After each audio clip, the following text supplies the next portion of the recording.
Saddam Hussein and his sons. Saddam Hussein et ses fils doivent quitter l'Irak dans les 48 heures. Leur refus entraînera un conflit militaire au moment où nous le déciderons. Saddam a refusé de partir, et puis sont arrivées les premières frappes. Puis l'armée américaine a envahi l'Irak, appuyée par la Pologne, l'Australie et la Grande-Bretagne. Aujourd'hui, les hommes et les femmes britanniques sont engagés dans l'air, sur terre et sur mer. Leur mission, évincer Saddam Hussein du pouvoir et désarmer l'Irak de ses armes de destruction massive. Et après une intense chasse à l'homme, Saddam a été capturé, jugé et exécuté. Et il y a eu un problème, aucune arme de destruction massive n'a été découverte. Et ce alors que de nombreux Irakiens avaient salué la venue des soldats américains. Le souhait d'un changement était un rêve pour les Irakiens. Par conséquent, éliminer l'ancien régime n'était pas une erreur. Mais ce qui s'est passé après la chute du régime a échoué à donner un bon exemple avec nos politiques.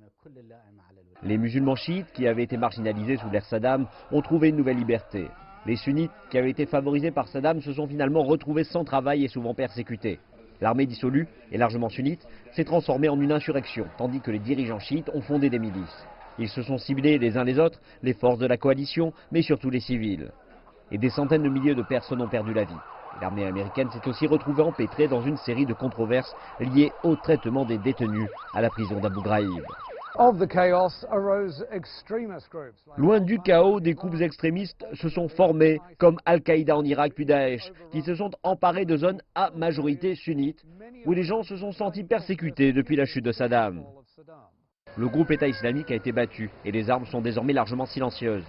Le verdict final pourrait être que la chute de Saddam Hussein et l'occupation en Irak ont apporté quelque chose de bien, mais aussi un degré inimaginable de souffrance à une nation qui commence à peine à se remettre d'une décennie et demie d'effusion de sang.